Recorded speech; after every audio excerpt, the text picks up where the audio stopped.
एक ही है, IMT को यहाँ से लेके जाओ, दूसरी मांग एक जुड़ गई हमारे साथ। चूंकि किसी किसान ने भी अपनी डिमांड नहीं की जमीन बेचने की, पोर्टल पे नहीं गया, इसके बावजूद भी 90% 95% किसानों की जमीन पोर्टल पे चढ़ा के उसका 2.5 करोड़ रुपए डिमांड दिखा दी गई।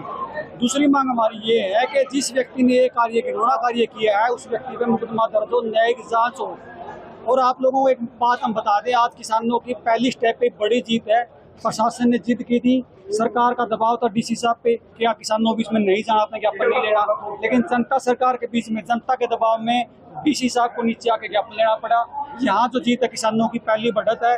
किसान आंदोलन के लिए यहीं से तैयार थे, पूरा मन बना लिया था, धरना यहीं शुरू होना था 20 मिनट में। अगर प्रशासन अपना जवाब नहीं देता तो आज जो लोगों में उत्साह था, कम से कम ये मानो हमने जो आंकड़े दिए हैं 12,000 एकड़ जमीन आ रही है यहाँ की, उसमें से 600-700 ट्रैक्टर जो आए हुए थे। एक ट्रैक्टर के हिस्से तो चौथ के हिस्से आता 200 किले आते हैं, मतलब हर घर का ट्रैक्टर यहाँ आया हुआ था। हर गांव के लोग थे, 12 के 12, 13 के 13 गांव के लोग आए हुए थे। और किसी कीमत पे भी किसानों ने तय किया कि किसी कीमत पे भी जमीन नहीं देनी है, नहीं देनी है।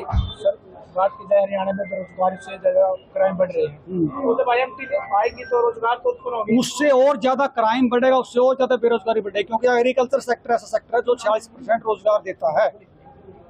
46% रोजगार जो देता है एग्रीकल्चर सेक्टर देता है। अगर ये इसका नाश कर दिया तो आने वाले टाइम में जो आर्टिफिशियल इंटेलिजेंस है, सारी की सारी जो इंडस्ट्री है वो ऑटोमेटिक मोड में जा रही है। कहीं नौकरी नहीं है, कहीं व्यवसाय नहीं है। सारा जो साथी यहाँ से शिफ्ट होगा वो क्राइम में शिफ्ट होंगे बच्चे, क्योंकि जहाँ पे ऑलरेडी IMT है वहाँ पे क्राइम का आंकड़ा कितना बढ़ा है। तो आगे कार्रवाई क्या रहेगी? आगे सिर्फ 15 दिन का अल्टीमेटम प्रशासन ने मांगा है। 15 दिन बाद अगर हमारी कोई ढंग की बात नहीं आई तो शायद ऐसी कार्रवाई होगी जो प्रशासन नहीं जानता, सरकार नहीं सोच नहीं सकते। मतलब इस तरह का DC का घेराव से लेके हम कोई बड़े आंदोलन का फैसला ले सकते। जैसा कि आपने पूछा कि रोजगार IMT से रोजगार होगा, कृषि प्रधान देश के अंदर भी कृषि को उद्योग नहीं माना जा रहा है यार, जुल्म की बात है।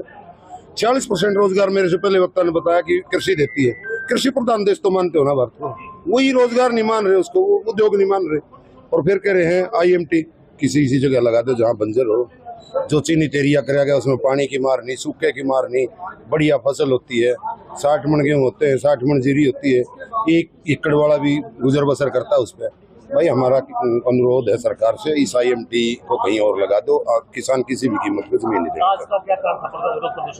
रोज प्रदर्शन का ये कारण था कि जो जमीन 9 तारीख को ज्ञापन दिया सरकार ने, बयान आया सरकार का कि 35,000 एकड़ में से 30,000 के आवेदन हमें मिल गए हैं। जैसा ही हमने 9 ने पढ़ा तो 10 को हमने कॉन्फ्रेंस करी थी और 19 तारीख का ज्ञापन देना था सरकार को DC के माध्यम से कि हमारी जो रजिस्ट्रेशन किया गया है, यस दिखाई गई है, उसकी कमेटी बना के जांच करी जाए, जिसमें जो भी दोषी पाया जाए उसमें उसके खिलाफ कार्रवाई की जाए।